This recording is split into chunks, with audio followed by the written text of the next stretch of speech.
Tout commence avec un petit chaton mignon, mec. Nous sommes en 2017, dans la région de Gyeonggi. Le grand gars marche sur le petit toit. Tout le monde se dirige vers l'école et il y a un type aux cheveux bleus au milieu de tout ça. Quelqu'un fait remarquer que ce gamin est bizarre. L'ami dans la ruelle des vagabonds veut savoir pourquoi. Tête de taureau dit que c'est le nouvel élève transféré. Mais il ne parle pas beaucoup. L'ami demande « Qu'est-ce que tu veux dire? Il ne parle pas ?» Il répond « C'est difficile à expliquer, mais ça va au-delà. » C'est comme si le garçon lui-même était silencieux, profondément silencieux. Celui aux cheveux noirs ne comprend toujours pas de quoi il parle. Eh bien, à ce moment-là, une voiture passe. Le protagoniste regarde sur le côté et semble s'avancer devant elle. Le conducteur doit freiner brusquement et manque de le renverser. Déjà en train d'insulter le salaud, voulant savoir pourquoi il s'est jeté devant la voiture comme ça, sans prévenir. Notre garçon reste simplement là, stoïque, sans dire un mot. Le gars aux cheveux noirs veut savoir pourquoi il s'est jeté devant la voiture comme ça. Et la tête de mule lui dit de regarder son pied, mec. Le chaton allait se faire écraser et il s'est interposé devant lui. Le type sort de la voiture pour s'en prendre au gamin. Il s'approche de lui et commence à crier. Il l'attrape par le col, disant que cet étudiant de malheur était un salaud. Il devait sûrement essayer de provoquer un accident exprès pour toucher de l'argent plus tard. Le gars aux cheveux noirs est là à regarder, disant que même dans cette situation, le gamin bizarre ne dit toujours pas un mot. Son ami lui dit qu'il lui a déjà dit « Mec, ce gamin a une sorte de maladie bizarre qui le tue s'il ouvre la bouche. » Depuis qu'il est arrivé ici, il est comme ça. À ce moment-là, une fille de son école arrive en courant et appelle l'oncle, demandant ce qui s'est passé. La fille s'approche, interpelle Ji-Jun et lui demande s'il va bien et ce qui s'est passé.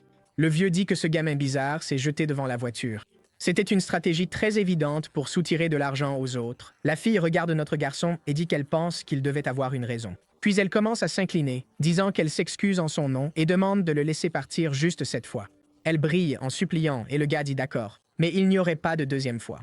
Le gars aux cheveux noirs dans la ruelle demande pourquoi Yena, la reine de la classe 5, veut protéger ce gamin.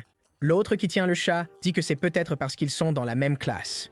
Ce gamin venait à peine d'arriver et il fatiguait déjà tout le monde. Il a demandé au chaton s'il était d'accord, mais le chaton se retourne et l'attrape, mec. À ce moment-là, il saute pour s'enfuir et déjà le deuxième est là, en train de fixer les deux. L'idiot est allongé dans la ruelle, tout ensanglanté, et fait un petit signe de la main à Areum. Elle, par contre, lui lance juste un petit regard et se détourne, mec. L'ami demande pourquoi elle semble dégager une aura aussi froide. L'idiot répond que ça la rendait encore plus attirante. Tout comme ils avaient la déesse Yena en classe 5, eux, ils avaient Areum dans leur classe. L'ami se tourne et dit que ce n'était pas du tout attirant. Il était juste en train de se faire ignorer comme un loser. L'ami lui dit de ne pas trop s'en faire. Elle était juste un peu timide. On pourrait dire que c'était une personne introvertie mais gentille. Le seul inconvénient, c'est qu'elle ne parlait vraiment pas beaucoup. L'ami commente qu'apparemment, elle était juste comme ce cinglé qui s'est jeté devant la voiture. Mais Bullhead dit de ne pas la comparer à ce cinglé. L'ami dit d'accord, lui demande d'aller nettoyer ce sang pendant que notre gars se dirige tranquillement vers l'école. Dans la classe, c'est le chaos. Des gens dorment un peu partout pendant qu'il reste debout au milieu, immobile, stoïque, sans bouger d'un poil. Tout le monde parle, raconte des blagues, et lui, il est juste là, mec, dans un silence total. Soudain, il ouvre les yeux, et il y a des filles qui le filment, disant qu'une fois de plus, il médite au milieu de la classe. Les deux sont là, le fixant de près, disant qu'il est là depuis 1 mois maintenant. Et depuis le premier jour où il est arrivé, il fait cette méditation tous les jours. C'était impressionnant. Pour fêter le mois depuis son arrivée, elle a même pris une petite photo et veut savoir ce qu'il en pense. S'il ne l'aimait pas, il avait juste à cliquer sur le bouton « Supprimer ». Elle dit qu'il n'a pas besoin d'hésiter juste parce qu'elle l'a aidé auparavant. Et puis elle dit que puisqu'il ne la supprimera pas, ça veut dire qu'elle a la permission de garder sa photo, et elle le remercie. À ce moment précis, mec, quelqu'un ouvre la porte. Au fait, il dégage une aura intimidante, mec. Tu sais déjà que ce gars-là est venu soit pour se faire tabasser, soit pour distribuer des coups. Il ne va pas rester silencieux. Le nom de ce salaud, c'est Sutaksu, et il arrive déjà avec l'intimidation dans son nom. Tout le monde se retourne. Le type aux injections au visage est là, debout, face à tout le monde. Il voit de loin toutes les filles demander la photo de Ji-Jun, mec, en lui disant de l'envoyer sur WhatsApp. Puis il remarque que c'était notre gars et dit que l'ambiance là-bas avait l'air plutôt sympa. Il demande à notre gars pourquoi il y a toujours autant de filles autour de lui comme ça. Pour être honnête, il dit que lui-même ressemblait un peu à une fille. Il attrape le bras du gars et lui dit qu'il devrait être un homme. Mais ce petit bras était vraiment féminin. Quoi? Il est en train de lui toucher le visage, mec? C'est quoi ça? Je pensais que le gars venait chercher la bagarre, mais je n'imaginais pas que le combat qu'il voulait se passait entre 4 murs. Il dit même qu'il pourrait tomber amoureux parce qu'il est si doux. D'accord. Ji-Jun reste juste là, tranquillement, non? Juste perdu face à ce type complètement fou. Yena dit à ce fichu Taksu d'arrêter parce que personne ne rigole. Mais il embête notre garçon en lui touchant les cheveux, disant qu'il le fait parce qu'il est trop mignon. Puis il se tourne vers Yena et dit qu'il l'a invitée à aller au karaoké hier. Alors pourquoi n'est-elle pas venue? Elle le fixe durement et dit qu'elle est allée se coucher tôt parce qu'elle était fatiguée et qu'il devrait comprendre ça puisqu'elle lui a envoyé un message. Il répond cependant qu'ils avaient déjà prévu ça et que même si elle était fatiguée, elle aurait dû venir. Quand son petit ami l'appelle, elle doit y aller parce qu'il en avait marre d'attendre. Mince mec, il a déjà Yena et maintenant il veut notre protagoniste. Gourmand, non? Il se retourne en disant que c'est bien qu'elle ne sèche pas aujourd'hui et elle répond qu'elle verra. À ce moment-là, un autre gars un peu nerd, qui ne se fait probablement pas assez tabasser, lui tire une chaise mec. Le pique-assiette s'affale et crache. Puis le cours commence avec le prof qui parle d'une histoire de civilisation méditerranéenne. Un peu plus tard, les garçons semblent jouer une partie de foot-volley plutôt honnête. Et pendant ce temps, notre gars est juste assis sur le banc quand quelqu'un s'approche. Voilà que Yena débarque encore de nulle part pour provoquer, en disant qu'il fait beaucoup trop chaud. Elle s'assoit tout près de lui et demande s'il n'a pas chaud lui aussi. Elle souffle un peu d'air sur son visage, lui demandant s'il aime ça et s'il trouve ça rafraîchissant. Mais lui, il reste là, comme toujours, stoïque. Elle rit, disant que c'est ironique qu'ils ne disent jamais rien. Pendant ce temps, Taksu est au milieu du terrain et jette juste un coup d'œil en arrière. Voir sa petite amie agir comme ça avec un autre gars, ça ne rendrait heureux personne sur cette terre. Le problème, c'est qu'il s'est laissé distraire. Le gars de l'autre côté donne un grand coup dans le ballon et celui-ci atterrit en plein sur ses joues. Mais franchement, le gars a encaissé et le ballon est reparti en flèche. Ronaldinho s'excuse mec en disant qu'il essayait juste de faire une passe. Taksu se retourne en disant que maintenant son visage est ruiné. Mais il applaudit et dit que tout va bien. C'est arrivé seulement parce qu'il ne faisait pas attention et qu'il vaut mieux simplement continuer le match. Au moins, le gars a géré ça avec maturité, même si en même temps il ne fait que fixer Ji-Jun en arrière-plan. Un peu après la récré, notre gars est sur le toit, comme toujours seul et silencieux. Quand soudain la porte s'ouvre, mec, il passe à notre cher Ronaldinho qui s'excuse, disant que c'était un accident. Mais Taksu dit qu'il sait qu'il ne le regrettera qu'après avoir goûté un peu de sang. Le pauvre gars a les jambes toutes tremblantes et il est déjà par terre, mec. À ce moment-là, Ji-Jun se lève et un des gars jette un coup d'œil en arrière et sursaute. Il demande ce que ce taré fout là, sorti de nulle part. Et puis Taksu dit qu'on dirait qu'il va encore manger tout seul. C'était vraiment un gamin bizarre. Il s'apprête à donner une coupe de cheveux à l'idiot, disant qu'il va créer un chef-d'œuvre. Il ferait mieux de bien regarder. La tondeuse fait son boulot et tout le monde rigole, disant que c'est une œuvre d'art parfaite. Il le montre à notre gars et lui demande ce qu'il pense du chef-d'œuvre. Le pauvre gamin se retrouve juste avec 2 petites touffes de cheveux.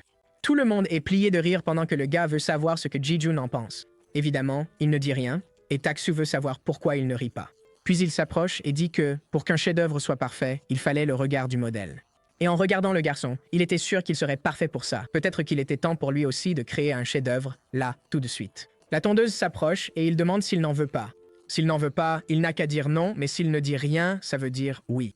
Évidemment, notre garçon ne répond pas et il dit que c'est donc décidé. Il arrive avec la tondeuse en disant que maintenant il va être plus beau que jamais. Mais soudain, l'expression de Taksu change. Il dit qu'il vaut mieux qu'il fasse attention. Très bientôt, il allait franchir une limite et les choses allaient commencer à devenir bizarres. Puis il lève la tondeuse et dit qu'il ne va finalement pas couper.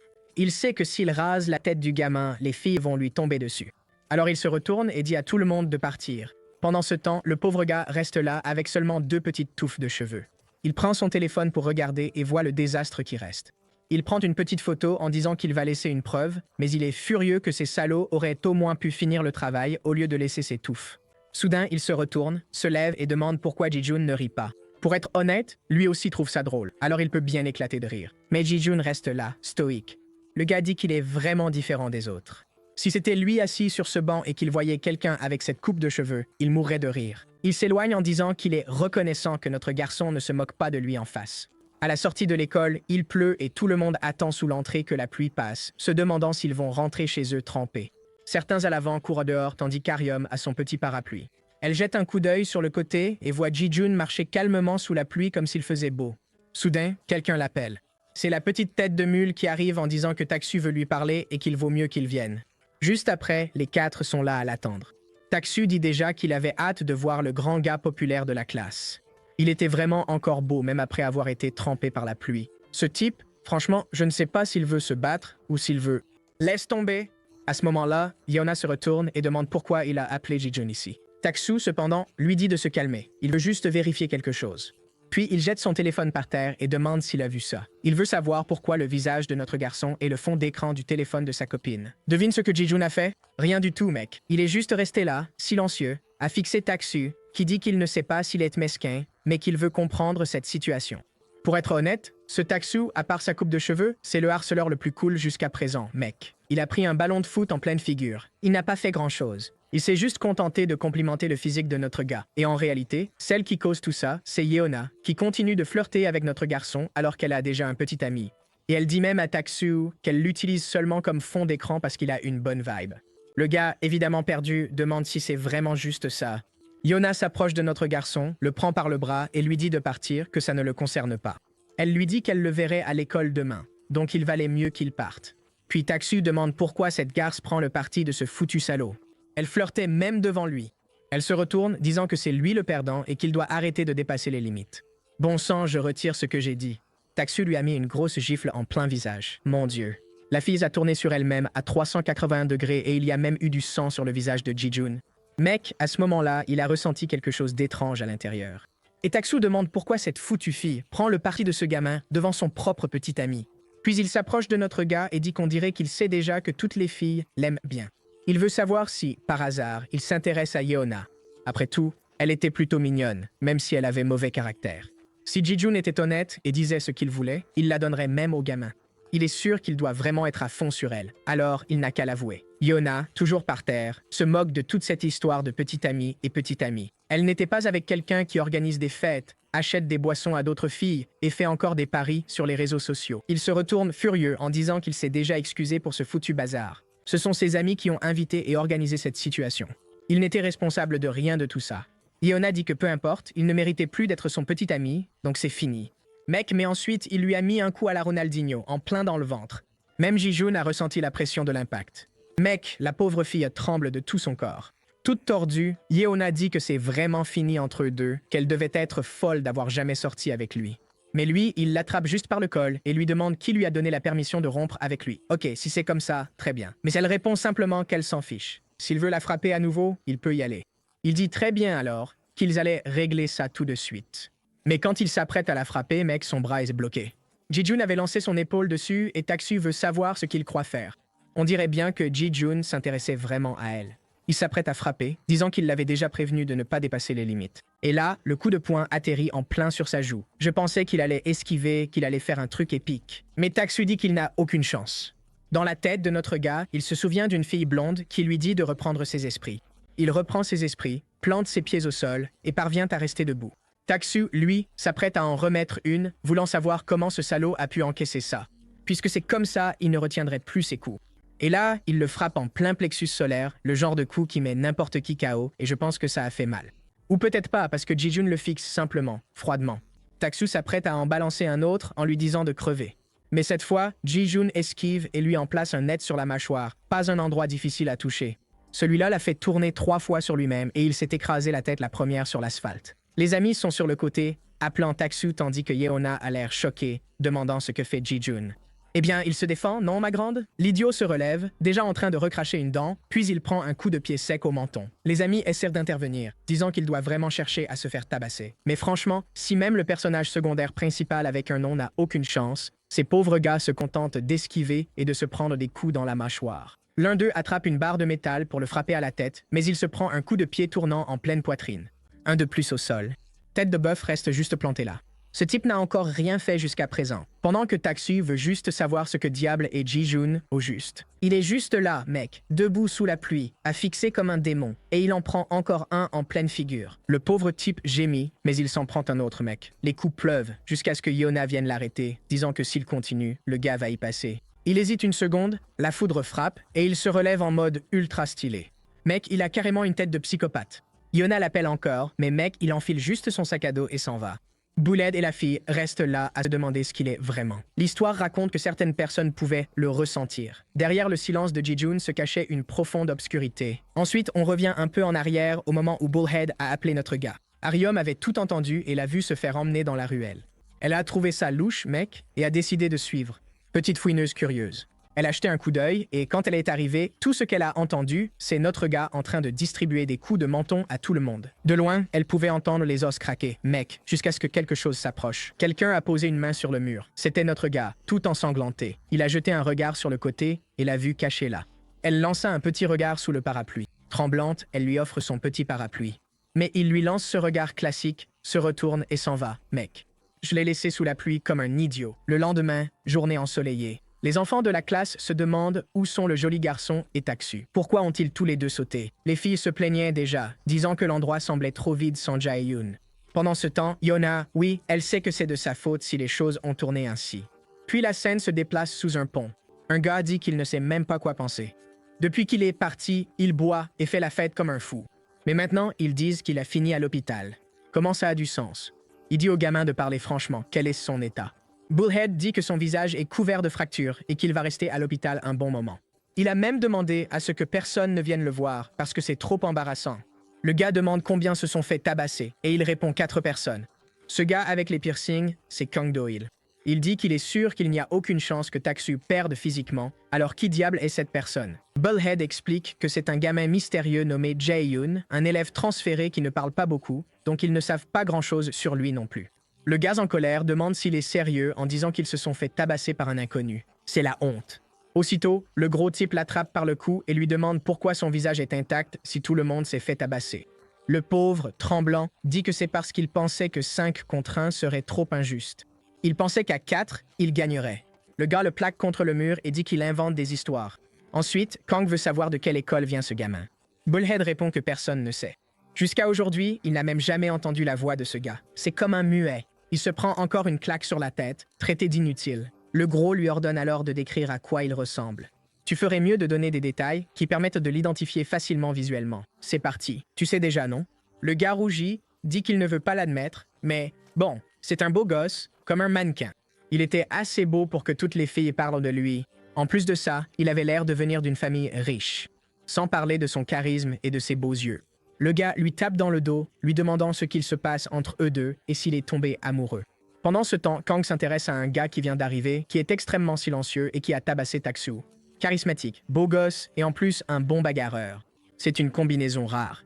Ouais, il tremble déjà en disant « Mais c'est qui ce type ?» Franchement, dans cette histoire, tout le monde est particulier. Le lendemain, voilà notre gars qui arrive à nouveau silencieusement à l'école. Il se dirige vers son casier et Bullhead le surveille, se rappelant que Kang lui a ordonné de découvrir tout ce qu'il pouvait sur ce gamin. Le gars se fait fixer du regard et évidemment il a dit « Mec, c'est trop ».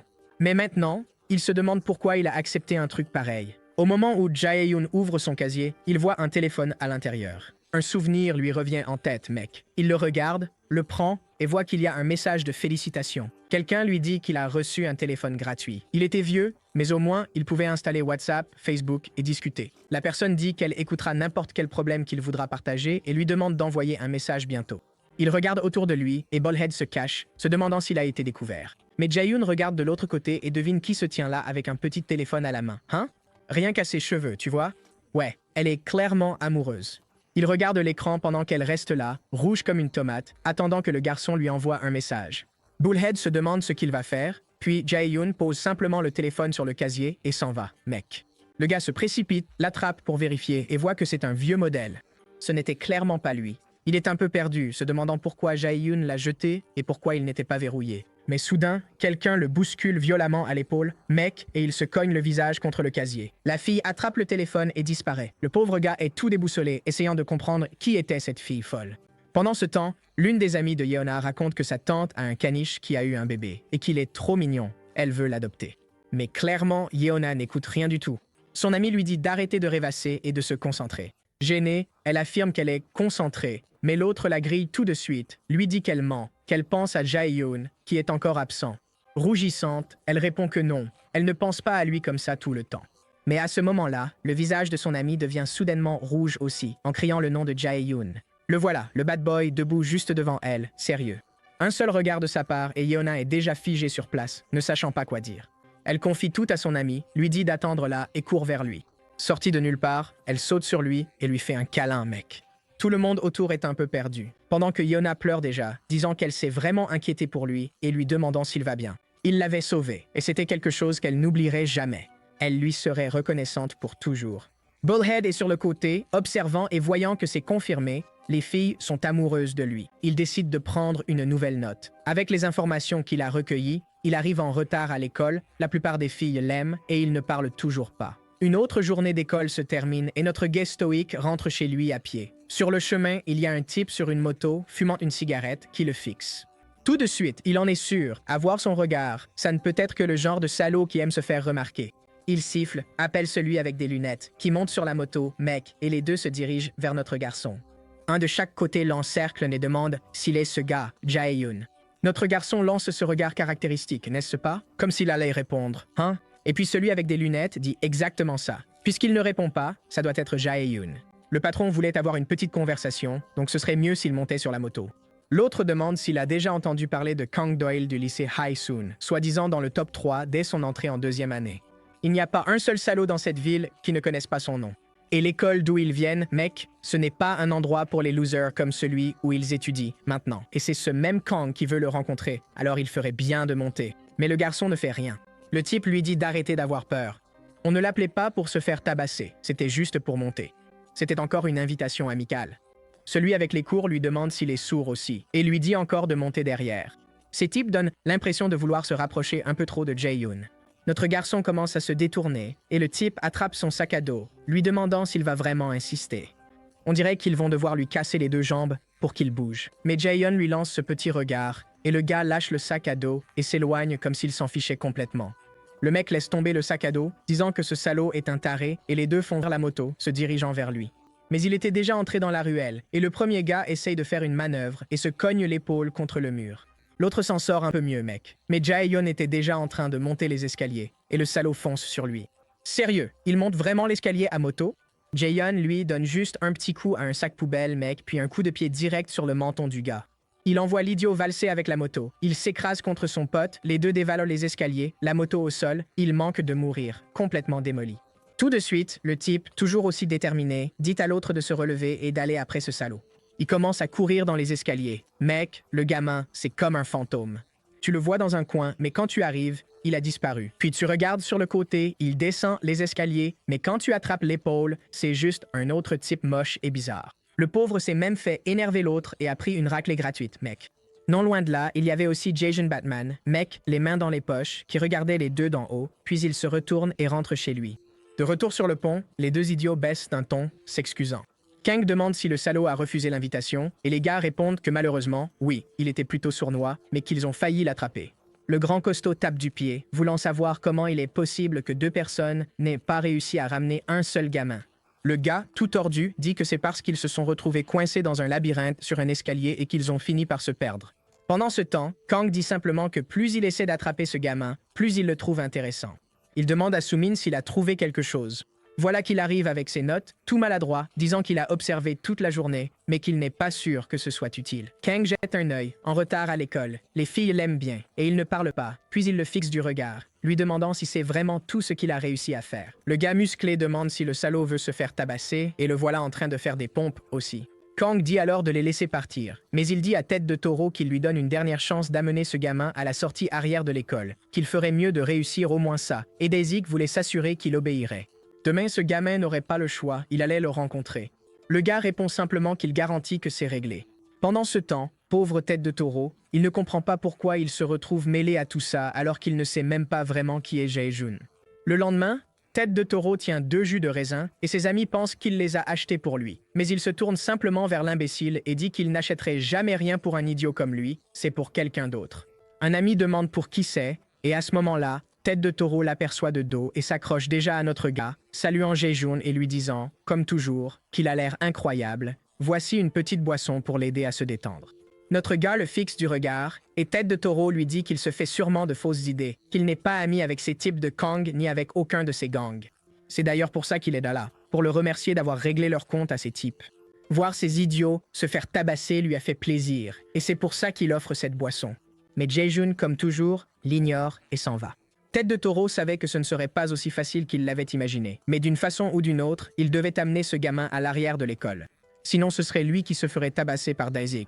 La journée scolaire commence, et voilà notre gars à son bureau habituel, calme pendant que tout le monde s'agite autour de lui. Il se lève un peu plus tard, quand la salle est vide, tandis que Tête de Taureau est juste là à observer. On dirait que pendant la pause, il va prendre son encas, et comme toujours, il se dirige vers son territoire, à l'étage supérieur, mec. Une fois là-bas, la mini-stalkeuse avait encore laissé son téléphone et envoyé un petit message pour demander s'il allait manger tout seul. Le salaud n'avait encore rien fait, et la fille est déjà toute rouge et tremblante. Il regarde le téléphone et elle est là, en train d'envoyer 200 messages pour savoir s'il mange toujours seul là-haut. Elle a dit qu'elle aussi aimait parfois manger seule et qu'elle l'avait vu là-bas. Et à cause de ça, elle voulait parler. Il regarde d'un côté, puis un message arrive disant qu'elle est de l'autre côté. Il regarde de l'autre côté et il y a une petite main qui fait signe. Ah, cette petite peste. Être beau, ça rend vraiment la vie plus facile. Un mec, il n'a littéralement rien fait et la fille fait tout ce qu'elle peut pour le poursuivre. Dieu a vraiment ses préférés, hein? Certains naissent beaux et d'autres naissent à l'envers. Puis elle cache sa main et s'excuse, disant qu'elle n'est pas à l'aise de rencontrer beaucoup de gens. Elle a entendu dire qu'il ne parle pas beaucoup non plus, et elle est un peu pareille. Ce qui l'intrigue, c'est pourquoi il ne parle pas. Le pouce semble être en train de taper quelque chose, mais soudain, quelqu'un appelle Ji-Jun. C'est ce salaud de Bullhead qui dit que c'est une sacrée coïncidence à quel point ils se croisent souvent ces derniers temps. Il était venu là pour manger du pain tout seul, mais puisqu'il est tombé sur un ami, ils pourraient manger ensemble. Notre garçon est juste là, calme, sirotant son petit soda dans un silence total. Pendant ce temps, la fille qui traque Areum ne fait que fixer, espérant recevoir un message du garçon. Puis notre garçon regarde sur le côté et voit Bullhead trembler et pleurer. Il lâche en pleurant que malheureusement, il n'a pas d'amis. C'est la seule raison pour laquelle il essaie de traîner avec Taksu et les autres gars. Il ne voulait pas être quelqu'un d'isolé, tu vois. Il a peur d'être seul. Peut-être que ces deux-là, qui sont tous les deux des solitaires, devraient rester ensemble. Mais mec, Ji-Jun est juste là, immobile, il ne regarde même pas le gars. Bullhead est presque en train de mourir de frustration, se demandant pourquoi rien ne marche avec ce foutu gamin. Il a même réussi à forcer quelques larmes, tu vois, en puisant au plus profond de lui, là où il n'y a aucune réaction. Puis Ji-Jun se lève et commence à s'éloigner, le pauvre. Mais le salaud lui attrape le bras et le supplie d'attendre, lui demandant désespérément s'ils peuvent être amis. Mais Ji-Jun continue juste de marcher, traînant le gars avec lui, mec. Il est parti, a claqué la porte et l'a laissé abandonner. Des messages arrivent sur son téléphone de la part de Dasik, demandant pourquoi ils ne sont toujours pas arrivés et où est le gamin. Bullhead se ronge les ongles, mec. S'il ne ramène pas ce gamin, c'est lui qui va se faire tabasser. Alors il sort en courant de la salle de classe, désespéré, en disant qu'il a encore une chance. Il regarde autour de la classe, ne voit pas le gamin, jusqu'à ce qu'il repère le cinglé assis sur l'un des bureaux. Bullhead est déjà tout rouge, se demandant si ce salaud est en train de tourner une pub. Puis il sursaute. Peut-être que c'est encore un message de Dasik qui demande où il est. Le gamin rassemble son courage et appelle à nouveau Ji-Jun. Il dit qu'il est content qu'il soit là. Il a envoyé un message à sa mère, qui était vraiment fière qu'il se soit enfin fait un ami. Elle a même demandé à le rencontrer en bas parce qu'elle veut voir qui est le nouvel ami de son fils. Et il voulait, tu vois, qu'il respecte cette demande. Ce n'est rien de grave. Ji-Jun reste silencieux, tandis que Bullhead est sûr que n'importe quel humain accepterait une telle demande. Il ne va pas refuser ça. Il voit notre garçon réfléchir et pense qu'il hésite à y aller ou non. Mais pour être honnête, on dirait vraiment qu'il n'en a pas envie. Alors Bullhead insiste, disant qu'ils sont amis et que ça ira vite, donc pas de problème. Mais Areum observe simplement depuis le côté et oui, le harceleur est dangereusement sur le qui-vive. Alors il commence à guider notre garçon sur le chemin, disant que c'est le moyen le plus rapide d'y arriver, tout en s'excusant mentalement, en se disant que dans ce quartier, mec, si tu es trop innocent, tu ne survivras pas. Il sort son téléphone, envoie un message à quelqu'un et s'excuse à nouveau. Et voilà Dasik, qui sourit en recevant le message. Il s'approche des deux et passe à côté, heurtant notre garçon de l'épaule. Mec, le gamin est devenu tout mou, et le type l'a déjà attrapé par le sac à dos, lui disant de faire plus attention, et qu'en marchant comme ça, il va finir par se faire renverser. C'est quoi ce délire, mec? Avant que notre garçon ne puisse faire quoi que ce soit, le type l'a déjà tiré par le sac à dos et l'a plaqué contre le mur. Le gars s'approche et dit que c'est un plaisir de le rencontrer, le saisit par le cou et ajoute qu'il a vraiment un joli visage. En voilà un autre qui arrive. Mais d'un autre côté, il semble que les compétences dont on parlait étaient un peu exagérées, jusqu'à ce que Ji-Jun pose son pied sur sa poitrine et le repousse. Notre garçon retombe sur ses pieds, mais le petit téléphone qu'il avait rebondi par terre et se dirigeait droit vers la bouche d'égout. Il est distrait en voyant cela et, au même moment, Dasik arrive pour lui asséner un coup de poing. Il est obligé de lever les bras pour se défendre, mais malgré tout, l'impact est violent. Au moins, grâce à ce blocage, il a réussi à lancer son pied en arrière et à éloigner le téléphone de la bouche d'égout. Le gars serre les poings et dit qu'il est temps d'en finir avec lui. Il le fixe du regard et lui demande s'il pense vraiment pouvoir gagner avec une telle différence de gabarit. Et notre gars est juste là, comme toujours, devine quoi? Silencieux. Pendant que Bullhead s'excuse au loin, disant que si on le bat rapidement, Dasik s'arrêtera tout de suite. Le salaud arrive en courant pour lui donner un coup d'épaule, mais notre gars attrape simplement son sac à dos et s'en sert comme bouclier. Il se fait quand même plaquer contre le mur, mais ça avait l'air gérable. Dasik dit alors qu'il est en fait un peu plus malin qu'il n'en a l'air. Notre gars vide le sac à dos, le type le charge à nouveau et il effectue une roulade sur le côté, passe la sangle autour de son pied, tire par derrière et fait tomber Dasik à plat dos. Le type s'apprête à crier, le traitant de salaud, mais un coup de poing s'abat juste à côté de son crâne. Le gars se fige sur place. « Hein, mec? Et puis, Dasik voit le type debout au-dessus de lui, un grand pied posé sur la nuque, et se demande s'il essaie de jouer les gros durs. Il essaie de se relever, mais notre gars lui assène un coup tournoyant, le frappant sur le sommet du crâne. Et je ne sais pas si c'était une fois ou deux, mais de loin, Bullhead est là, terrifié, se demandant comment diable il est en train de tabasser Dasik. Le pauvre gars avait déjà le visage plus amoché que sur un selfie, de la fumée s'échappant, sans comprendre ce qui venait de se passer. Alors notre gars se relève simplement, jette un coup d'œil en arrière, ramasse le téléphone, mais le salaud revient comme un singe sur deux pattes, disant que ce n'est pas encore fini.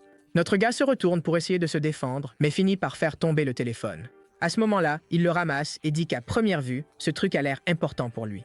Tout ce qu'il est venu faire ici, c'était de l'amener à... C'est dommage qu'il ne puisse pas livrer le gamin en mauvais état. Ensuite, il appelle quelqu'un, les gars à moto arrivent, et il saute dessus en disant que s'il veut ce téléphone, il devra aller au parc Sajisa. Sa petite fête d'accueil était déjà prête. La moto démarre en trombe et s'en va. Et à ce moment-là, Bullhead arrive en essayant de faire la conversation, demandant s'il est blessé et ce qui s'est passé. Il a vraiment failli se faire tabasser, mais qu'est-ce qu'il va faire maintenant si ces types ont son téléphone? S'il n'y va pas tout de suite pour le récupérer, toutes les informations pourraient être divulguées. Il pourrait oublier de retrouver sa mère et aller directement au parc. Notre gars, comme toujours, reste là en silence. Bullhead pense qu'il a fait plus de 120% de son travail. Il ne sait pas si ce salaud va y aller ou pas, mais il ne peut plus rien faire de plus. Puis Gi-jun se lève et commence à marcher. Comme sa maison est dans l'autre direction, Bullhead se dit qu'il y va vraiment. La scène se déplace vers notre gars qui monte un escalier, mec. Il passe devant les paumés qui traînent là, tous en train de fumer et de raccourcir leur espérance de vie. Quand il arrive en haut, et oui, un vrai comité d'accueil l'attend, juste une bande de sosies de danseurs de K-pop avec des cheveux colorés et des piercings partout sur le visage. Mais notre gars reste juste là, immobile, à fixer tout le monde. Au fond, il y a ce salaud de Kang Doyle, qui dit que enfin quelque chose d'intéressant est arrivé. Il montre déjà le téléphone et demande s'il est venu pour ça. Gi-jun ne dit rien, comme toujours, et s'avance vers lui. Kang dit qu'il ne semblait rien y avoir d'important sur le téléphone. Pas un seul contact enregistré et aucun historique d'appel. La seule chose que ce foutu téléphone avait, c'était quelques messages d'une fille qui semble avoir un faible pour lui. Mais vu qu'il a fait tout ce chemin pour récupérer le téléphone, ça doit avoir de l'importance pour lui. Gi-jun tend la main et Kang demande ce que c'est. C'était sa copine ou ils s'amusaient juste ensemble. Maintenant, il est super curieux. Il lui a même envoyé un message lui-même, parce qu'il était un peu frustré de voir leurs petits mots doux. Il n'avait pas à s'inquiéter. Ce qu'il lui a dit allait aider à faire avancer les choses. Vu que cette harceleuse est déjà amoureuse, mec, il ne pouvait pas imaginer ce qu'il pourrait lui offrir qu'elle refuserait. Mais avec Areum, le seul problème, c'est que le message que ce salaud a envoyé ne ressemblait pas à notre gars. Il a envoyé un « salut », disant qu'il se sentait super seul, et lui demandant si elle voulait le voir. Si elle allait au parc municipal, elle deviendrait officiellement sa copine à partir d'aujourd'hui. Retour avec Kang. Il dit que si elle se pointe après avoir vu ce message, alors c'est sûr qu'elle l'aime. Et après avoir marqué ce but, il lui en devra une. Gi-jun, lui, est toujours là, ses grandes mains tendues, sans dire un mot. Puis Kang dit qu'il a compris ce que c'était. Mais ses gars s'étaient donné du mal pour que le garçon vienne, sans parler du fait qu'il avait tabassé Taksu. Même s'il n'aimait pas ce salaud, ils étaient amis autrefois. Alors il dit à notre garçon que s'il est venu jusqu'ici, il doit comprendre qu'il y a un prix à payer. Gi-jun devine quoi? Il ne dit toujours rien. Et le gars dit qu'il est vraiment bizarre. Puisqu'il voulait le téléphone, l'accord sera simple. S'il survit à un combat contre tout le monde, il le récupère. On dirait qu'il ne comprend pas comment les choses fonctionnent ici, puisqu'il a été transféré récemment. La zone avait un système de classement très compétitif. Et au moment où il a frappé Taksu, mec, il est entré dans le classement. Et maintenant, c'était le moment pour lui de montrer à quel point il était vraiment doué. À cet instant précis, Desik est déjà devant lui, disant que c'est l'heure de la revanche. Il s'avance pour donner un coup de poing, mais mec, notre gars esquive, simplement, le fixe du regard. Et Desik dit que c'est vraiment un salaud. Puis le gars crie à tout le monde de s'en prendre à lui, mec. Notre gars esquive le premier, se décale sur le côté, serre les poings et s'apprête à frapper le type en pleine figure. Mais, tout noble et héroïque qu'il est, il s'arrête juste avant d'éclater un autre crâne. Deux autres arrivent par derrière. Il les regarde du coin de l'œil, replie son bras, avance, mais se fait plaquer au sol. Il tombe entre les jambes d'un autre gars qui, mec, lui en colle vraiment une en pleine figure. Au même moment, un autre Cristiano Ronaldo arrive pour placer un coup de tête. De loin, Kang le regarde juste se faire tabasser et se demande pourquoi ce salaud ne fait que esquiver et bloquer. Apparemment, il n'est pas très intéressé par cette histoire de classement. Le gars à côté de lui, par contre, dit que ce type bizarre ne crie même pas, même en se faisant frapper. On dirait qu'il est prêt à risquer sa vie juste pour rester silencieux. Étrangement, Kang dit qu'il est curieux de savoir quelle voix sortirait d'un visage comme ça. Je te jure, cet endroit est vraiment bizarre, mec. Et puis il crie au gars que celui qui le fera crier gagnera une édition limitée de Jordan. Les gars ont l'air excités. Et aussitôt, tout le monde se précipite pour le tabasser. Gi-jun encaisse tout pendant que Kang crie, lui disant de se dépêcher et de montrer quelle compétence il a. Il était censé prouver qu'il était un objet rare. Daisy fonce, disant à tout le monde de s'écarter et demandant où est passé son esprit combatif. Mec, il lui met un coup de pied direct au menton qui le fait vraiment tomber par terre comme une ordure. Il est là, tout tordu par terre, jusqu'à ce que l'un d'eux ramasse une pierre et dise qu'il va lui écraser la tête à moins qu'il ne crie. Mais sorti de nulle part, Kang Doyle lui met une claque sur la tête et lui demande s'il veut mourir pour avoir tenté un coup aussi bas. Le gars s'excuse et Kang se penche vers notre gars, voulant savoir s'il aime vraiment se faire tabasser ou s'il cache quelque chose. Mais il le prévient, ça ne s'arrêtera pas tant qu'il n'aura pas fait ses preuves. Bullhead est caché derrière un arbre. Mec, il a suivi notre gars pour voir ce qui allait se passer et maintenant il se sent mal. Comme il s'y attendait, même si Gi-jun est fort, il n'y a aucun moyen de battre tout un gang tout seul. Mais ensuite, il remarque qu'Areum s'approche. Mec, elle y est vraiment allée. Je t'avais dit que ce type n'est pas comme les autres. Il a envoyé un message disant « Viens ici et tu seras ma copine » et la fille est venue. Puis le téléphone de Kang vibre et tout de suite il voit un message d'elle lui demandant de laisser le garçon partir. Quand il regarde derrière, oui, elle est bien là, debout, avec un petit téléphone à la main. Kang dit que peut-être qu'il sera enfin motivé à se battre maintenant. Sa petite amourette s'est pointée. Il envoie un des gars vers elle et le premier s'écarte instantanément du chemin. Elle est juste là en train de taper, d'envoyer un message, quand soudain, il lui attrape le bras par derrière, disant déjà que c'est bizarre qu'une fille aussi jolie soit venue jusqu'ici. Il lui tire le bras, le projette en avant et dit qu'elle ne partira pas aujourd'hui. Bullhead, se rappelant qu'elle est dans la classe d'Areum et qu'il est son fan numéro 1, est déjà furieux de ce que ce salaud est en train de faire. Mais quand il pense à agir, mec, il les voit tous les deux en train de parler et il continue juste à se cacher, tremblant de peur. Puis le gars retourne voir Kang et dit qu'il l'a amené. Gi-jun jette un regard. Mec, il voit la pauvre fille là, toute tremblante. Le garçon aussi. Il n'a encore rien fait jusqu'à présent. Littéralement, c'est la première fois qu'on peut dire que le protagoniste n'a pas prononcé un mot et que ses filles ne font qu'apporter le chaos dans sa vie. Et je ne sais pas si c'est elle ou lui qui se souvient du moment où elle lui a donné le parapluie, s'est retournée, a agité sa petite main et maintenant elle est toute chamboulée là-bas. Est-ce que Gi-jun va enfin commencer à prendre ça au sérieux, mec? Les gars regardent tous en arrière en disant que, ouais, la foutue fille est vraiment venue. Puis Daisy pose son pied sur l'épaule de Gi-jun et demande si elle est venue jusqu'ici pour devenir la petite amie du gamin. Dommage, parce que maintenant il se sentait coupable. C'est parce que le garçon était un peu frustrant et qu'il devait rester poli. Areum commence à taper un message, disant qu'il est juste un ami et leur demandant de le laisser partir. Et puis Kang, confus, demande pourquoi diable elle ne dit rien non plus. Il lui dit d'y aller et de dire son nom, mais elle tremble simplement. À ce moment-là, Kang dit que c'est ironique. On dirait qu'ils se ressemblent tous les deux. Les gars autour d'elle rient, disant qu'il y a deux bizarres ici qui n'ouvrent pas la bouche. Franchement, le couple WhatsApp, mec. Encore une fois, Kang dit qu'il ne sait pas comment, mais qu'il donnera une récompense à celui qui fera parler l'un ou l'autre. Daisy demande s'il peut embêter la fille, et Kang répond « Ouais ». Alors les gars commencent déjà à tourner autour, disant que si elle ne parle pas, elle ne dit pas non plus. Pourquoi continuerait-il à embêter Gi-jun alors qu'il pourrait s'amuser bien plus avec elle? Il y a déjà un type louche qui lui attrape les cheveux, disant qu'ils sentent bon, pendant qu'un autre lui demande quel shampoing elle utilise. L'expression de Gi-jun change, mec, et Kang se contente de regarder, se demandant ce qu'il va faire. Va-t-il continuer à se retenir comme ça? Pendant ce temps, un autre type lui attrape le menton, et de loin, Bullhead est furieux qu'elle se soit retrouvée mêlée à tout ça.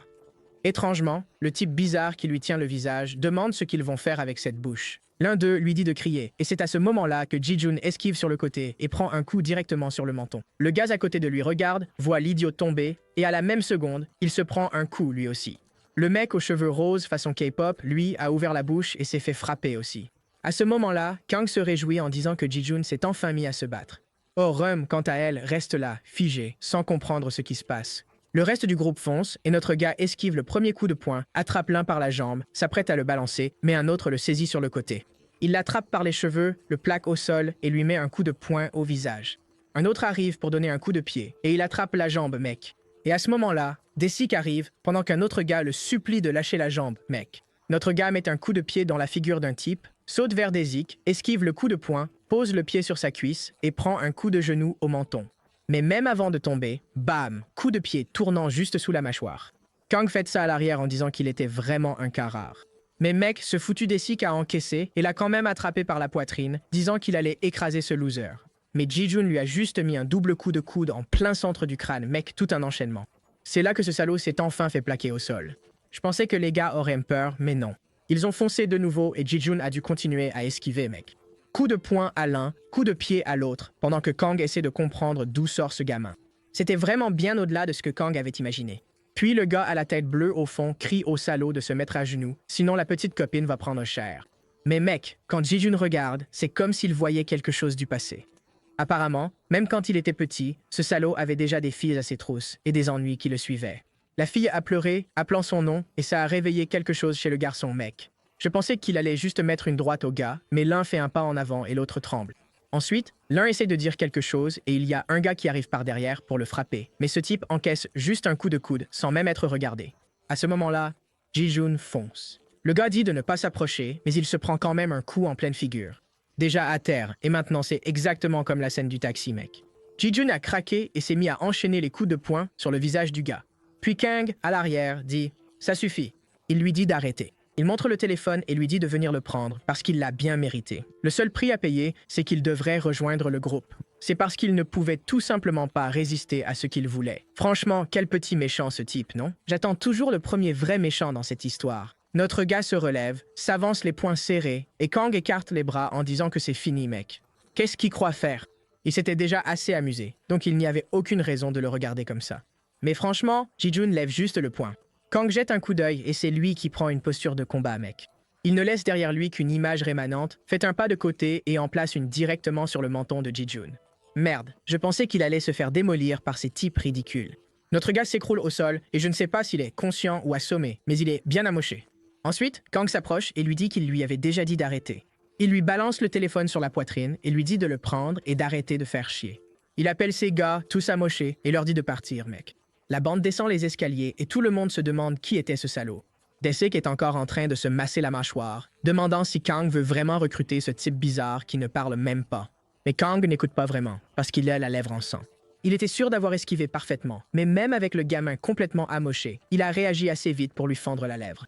Il avait vraiment un don pour frapper là où ça fait mal. Et évidemment, maintenant il veut le garçon pour lui tout seul. Dégage d'ici, sale type. Pendant ce temps, de retour au parc, notre gars est assis sur le banc. Et maintenant, le couple muet est juste là, à se regarder dans les yeux. Il est assis, elle le regarde, et il ne dit pas un mot, jusqu'à ce qu'elle se mette soudainement à courir. Incroyable. Une fois qu'elle est un peu plus loin, elle lui dit d'attendre, qu'elle va chercher des médicaments. Regarde, et Young se rappelle juste du moment où le type a dit de se mettre à genoux, sinon il lui ferait du mal. Il lève les yeux, pensif, pose le téléphone sur le banc et s'en va. Mec, c'est quoi ce délire? Cette fille est vraiment glaciale. Bullhead regarde simplement, en pensant que si ça avait été un contre un dès le début, il aurait clairement gagné. On aurait dit que quelqu'un de vraiment dangereux était entré dans l'école. À ce moment-là, il s'approche du banc et voit le téléphone. Tout de suite, il se souvient que c'est le même qu'il avait laissé sur l'étagère. Et maintenant, il sait que c'est Orum qui le lui a donné. Il commence à se demander ce qui se passe entre eux deux quand elle apparaît en arrière-plan, tout affolée, portant le médicament. Il ne sait pas trop quoi faire avec le téléphone, mais décide qu'il s'en fiche. Il le prend simplement et s'enfuit en courant. Orum arrive et voit évidemment le banc vide. On dirait que la fille a besoin de lunettes, non? Elle s'est approchée à moins de 10 pas pour se rendre compte que personne n'était assis là. Pendant ce temps, Bullhead avait déjà disparu, mec. Le téléphone sonne. C'est Orum qui dit qu'elle a acheté le médicament, mais il est parti. Ses blessures étaient-elles bonnes? Bullhead est agacé que ce salaud de Ji-Jun laisse Orum tout inquiet, et maintenant il ne sait pas quoi faire. Peut-être qu'il devrait juste lui envoyer un petit message pour la calmer. À ce moment-là, Orum envoie son nom en disant qu'elle est de la classe de 4e. Pauvre Bullhead. Il le sait mieux que quiconque. Puis elle le remercie de l'avoir sauvé et demande s'ils peuvent commencer à se parler petit à petit. Bien sûr, non. Bullhead a une telle opportunité entre les mains, et maintenant il ne sait pas quoi faire. Peut-être qu'il devrait l'ignorer, mais il se sentirait mal. Ou évidemment, il pourrait juste faire semblant d'être Ji-Jun pendant un petit moment. Et voilà Orum qui voit évidemment le message arriver, et il envoie juste un « Hawk ». Au moins, ça ressemble à quelque chose que Ji-Jun enverrait, sauf que, apparemment, il n'enverrait jamais rien du tout. Le lendemain, une belle journée ensoleillée, et au milieu de la ruelle, l'ami regarde le combat. Mec, on dirait que Bullhead a tout filmé et lui montre la vidéo. L'ami demande si ce n'est pas cet élève muet qu'il avait dit être un idiot. Bullhead répond que oui, mais que ce gamin était bien plus fort qu'il ne le pensait. L'ami commente aussitôt que ce gars se bat vraiment trop bien. S'il savait faire ça, il serait super populaire. Mais Bullhead pense déjà que ce salaud était trop populaire. Même Ardan Aryam l'aimait bien. Maintenant, c'est lui qui aime Aryam, et il est énervé parce que, même si elle l'aime, elle se fait d'ignorer. En même temps, bien sûr, il se sent soulagé, mais il est complètement perdu émotionnellement. Comment sa déesse a-t-elle pu se faire rejeter comme ça? Le gars aux cheveux noirs dit qu'il faut absolument mettre ce combat sur TikTok. Ce truc va devenir viral. Bullhead dit « Bien sûr que non, mais le gaz est déjà en train de partir en courant. » Il essaie de le rattraper, mais finit par bousculer quelqu'un et tombe tout tordu par terre. Il est sur le point de s'excuser, mais voilà qu'arrive le prochain gars de K-pop qui va le tabasser. Le numéro 2 du lycée Baekdong, Kim Jin-woo, presque Sung Jin-woo. Il suffit d'échanger Sung par Kim. Et il semble que ce gars soit bien connu parce que Bullhead tremble déjà, disant qu'il va remettre son insigne. Il s'y prend tout de travers pour l'épingler à sa cravate et se prend une gifle pour ça. Apparemment, le gars lui a juste donné une petite tape et a continué son chemin. Pendant ce temps, le gars avec la coupe au bol lui dit de faire attention où il va. L'idiot s'excuse, mec. L'ami lui demande s'il va bien, dit que ça ne faisait pas si mal. Le pote s'approche et dit « T'as eu de la chance, mec ». Kim Jin-woo est connu pour être un maniaque qui adore se battre, donc le fait qu'il l'ait laissé partir aussi facilement était une bénédiction. C'est à ce moment-là qu'ils entendent quelqu'un appeler Ji-jun et en se retournant, ils voient Yena s'accrocher à lui, voulant savoir ce qui s'est passé et pourquoi son visage est tout couvert de bleu.